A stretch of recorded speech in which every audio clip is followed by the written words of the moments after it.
C'était Comment l'expatriation avant Internet, une série de podcasts proposés par Français dans le monde.fr, la première plateforme multimédia d'aide à la mobilité internationale. Interview réalisée par Gauthier Seyss. Allez, si vous voulez bien, vous allez aller jusqu'à votre boîte aux lettres, récupérer votre journal de petites annonces, puis prendre votre stabilo pour surligner ces abréviations que personne ne comprenait. On replonge dans la vie de l'expatriation avant Internet. Et pour ça, direction Tokyo, nous allons au Japon avec mon invité Vincent. Bonjour Vincent. Bonjour Gauthier. Content de faire ta connaissance. Tu nous as contacté via LinkedIn. Tu as vu cet appel à témoins sur la vie d'expat avant Internet. Ça t'a tilté. Tout de suite, tu t'es dit, tiens, c'est vrai. Est-ce que ça t'a replongé dans tes premières expériences ? Ah bah oui, complètement, parce que ça m'a vraiment refait penser à comment on faisait avant en général, et en plus, comment on essayait de faire quand on partait vivre à l'étranger avant Internet ou avant qu'Internet soit aussi omniprésent que maintenant. C'est ça, parce qu'on peut considérer qu'autour de 2000, Internet existait, mais sans tous les services qu'on a aujourd'hui. C'était pas très très utile, en fait, de façon pratique. Ah, complètement, parce qu'effectivement, j'ai eu une boîte aux lettres Internet, une boîte email à partir de 97, mais qui pendant quelques années me servait à rien. Enfin, honnêtement, j'avais un email par semaine. Donc effectivement, pendant quelques années, c'était pas très utile, puis c'était très lent. Donc tout se faisait encore à l'ancienne. Donc comme on disait, les petites annonces dans les journaux papier. Alors on va justement recommencer au début, si tu veux bien. D'abord, tu es originaire de la région Champagne, ce qui fera toujours rêver nos auditeurs aux quatre coins du monde, du côté de Reims, avec ses bonnes bouteilles. Je suppose que quand tu reviens en France, tu repars toujours avec une petite bouteille dans les valises. Même pas, parce que souvent ça passe pas la douane. Donc, non. Zut, pas de bol. Tu fais des études en école de commerce, puis tu vas connaître du coup ta première expatriation. 2 ans à Madrid, c'est en 1997. Ensuite, la bougeotte va se poursuivre. 1 an à Luxembourg, tu vas faire un VIE à Singapour, passer 6 ans à Hong Kong.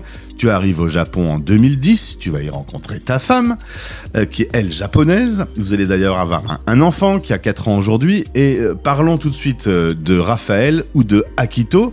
Ton enfant a 2 prénoms et il dégaine le prénom selon la personne avec qui il parle.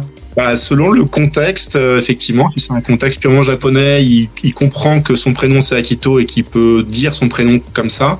Et sinon, si c'est un contexte français, francophone, il répond à Raphaël et il dit que c'est Raphaël. Donc ouais, il a incorporé le mécanisme, on va dire. Et du coup, je t'ai posé des questions sur toi. Est-ce que avec 20 ans d'expatriation, tu te sentais encore français? Tu m'as dit, je suis un peu dans un entre-deux culturel. Tu te sens pas japonais, mais tu te sens plus complètement purement français. Ah bah oui, tout à fait. C'est vraiment flagrant quand on revient en France. Quand on va en France en vacances, parce que c'est des vacances. Je suis toujours surpris. Je sais pas comment réagir par beaucoup de choses. La manière dont les gens réagissent et me désarçonnent souvent.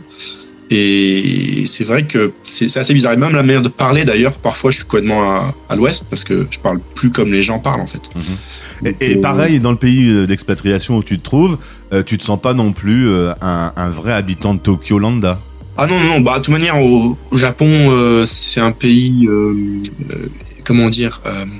très homogène. Donc en fait, les étrangers, et en plus des étrangers blancs, passeront jamais inaperçus. On sera toujours un étranger. Donc c'est même pas la peine d'essayer de faire semblant. Donc voilà.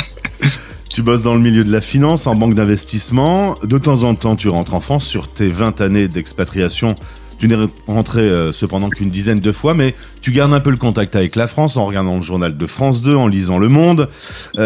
Mais voilà, c'est plus dans tes préoccupations prioritaires. Oui, la France, c'est un peu loin pour moi. J'essaie de rester connecté quand même, parce que j'ai quand même un peu de famille, beaucoup d'amis, mais oui, c'est loin. Enfin, dans ma vie quotidienne, oui, c'est loin. Voilà. On revient il y a 20 ans quand tu débutes ces aventures à l'international. On se remémore d'une période où il n'y a pas Internet et surtout pas de téléphone portable. J'ai l'impression que c'est le téléphone filaire qui te revient le plus en mémoire. À chaque fois qu'on avait besoin de quelque chose, on décrochait son bon vieux téléphone. Ah oui, tout à fait. Je suis parti en tant qu'étudiant faire un échange de 2 ans à Madrid. Alors c'est pas le bout du monde, c'est pas loin, mais néanmoins c'était une époque où il y avait pas Internet, il y avait pas de téléphone portable, où il y en avait. Enfin, c'était très peu répandu, donc chaque chose, il fallait contacter les gens en avance, les contacter chez eux. Si on les avait pas, il fallait laisser un message. Soit quelqu'un prenait un message papier, soit il y avait des répondeurs. Mais oui, c'était voilà, il n'y avait pas de communication instantanée, donc il fallait se préparer. Ou sinon, il fallait juste, c'était plus spontané aussi. C'est-à-dire que retrouver les gens, si on n'avait pas prévu de se retrouver, on se retrouvait pas, ou alors par hasard. Mais il y avait plus de place à l'impro, on va dire, à l'improvisation. Tu pars faire un repérage à 19 ans avec ton père à Madrid, notamment pour trouver un logement par exemple. Et puis, faut pas oublier non plus que bien que l'Espagne soit pas très très loin de la France, à ce moment-là, on sortait encore des pesetas pour payer. Oui, il y avait les pesetas, exactement. Alors, j'ai plus aucune idée de combien ça valait, mais effectivement, donc il fallait changer de l'argent.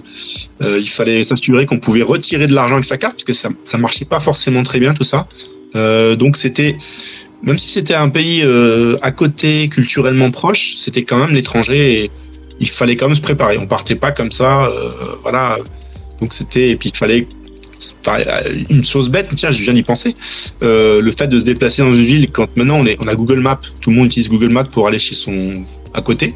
Là, il fallait avoir une carte papier, il fallait se dire, ok, on va dans quel quartier, comment on y va, faut prendre quel métro, quel bus. Enfin, c'était, quand j'y repense, j'ai l'impression que tout demandait plus d'efforts, plus de préparation, mais aussi que finalement les gens étaient habitués à ça parce qu'il n'y avait pas autre chose. Donc finalement, c'était normal de se dire, si je veux aller voir un copain qui habite à 1 heure de train de chez moi à 100 km, voilà, faut que je me prépare, je prépare mon itinéraire, voilà, tout simplement. À 19-20 ans, avec les parents qui sont restés à Reims, tu dois entrer en contact avec eux de temps en temps. Alors c'était quoi, la bonne vieille lettre ou t'appelais quand même, tu utilisais le téléphone? Ah ben oui, alors, il y avait des lettres, effectivement, il y avait beaucoup de lettres, j'avais oublié, on s'écrivait des lettres, mais il y avait aussi le téléphone, donc on se disait, il fallait se dire, je t'appelle à telle heure, à tel jour, soit là, soit dans ton appart, pour qu'on puisse se parler. Et c'est vrai que les appels internationaux de l'époque, même de la France à l'Espagne, pourtant c'est à côté, ça coûtait assez cher. Ouais. Donc il fallait, on ne restait pas 3 heures au téléphone, c'était 1 heure, une demi-heure peut-être. Ouais, on allait à l'essentiel pour raconter ce qu'il fallait vraiment raconter ou demander quand on avait besoin d'un petit coup de main. Exactement, ouais, tout à fait, il y avait ça aussi, oui. Un petit coup de main. T'es parti 3 semaines en backpacking, sac à dos et promenade au milieu de nulle part. Je sais pas, j'ai pas noté où c'était, mais tu m'as dit, une fois qu'on se retrouvait dans cette aventure, on était vraiment livré à soi-même, déconnecté, quoi. Il y a personne pour t'aider.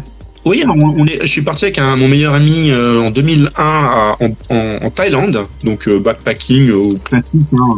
Alors, c'est pas non plus la grande aventure, c'est pas les années 50, mais néanmoins il y avait pas encore de smartphone à l'époque, et donc ça veut dire que quand on partait avec un téléphone portable, je sais pas comment on dirait, un téléphone pas smart, voilà, on était juste déconnectés, et c'était des vacances où on envoie 2-3 emails quand on trouve je sais plus comment on appelle ça, des magasins qui avaient des connexions internet. Mais sinon, voilà, pendant 3 semaines, on se balade, on cherche à aller d'un point A à un point B, on prend des bus, c'est la galère, c'est la galère sympa, c'est pas non plus difficile, mais c'est juste que, voilà, ça demande, c'était beaucoup moins facile d'organiser un trip parce qu'il fallait se dire, on faut chercher un bus à tel endroit, ok, on y va comment à cet endroit, ok. Et puis on sait pas à quelle heure sont les bus, donc on arrive et on dit on va attendre 6 heures parce que le bus il est dans 6 heures. Donc c'était vraiment plus des vacances beaucoup plus lentes, beaucoup plus rigolotes aussi parce que ça permettait de rencontrer des gens par hasard au fil du voyage. Mais vraiment oui, sensation de vraiment décrocher de la réalité, oui. Aujourd'hui, tu vis à Tokyo, c'est quand même un pays qui est ultra connecté, qui est très moderne aussi dans ses outils. T'imagines à partir d'aujourd'hui, de ne plus être connecté, de ne plus avoir ton téléphone pour tout faire, voyager, payer, se renseigner? Non.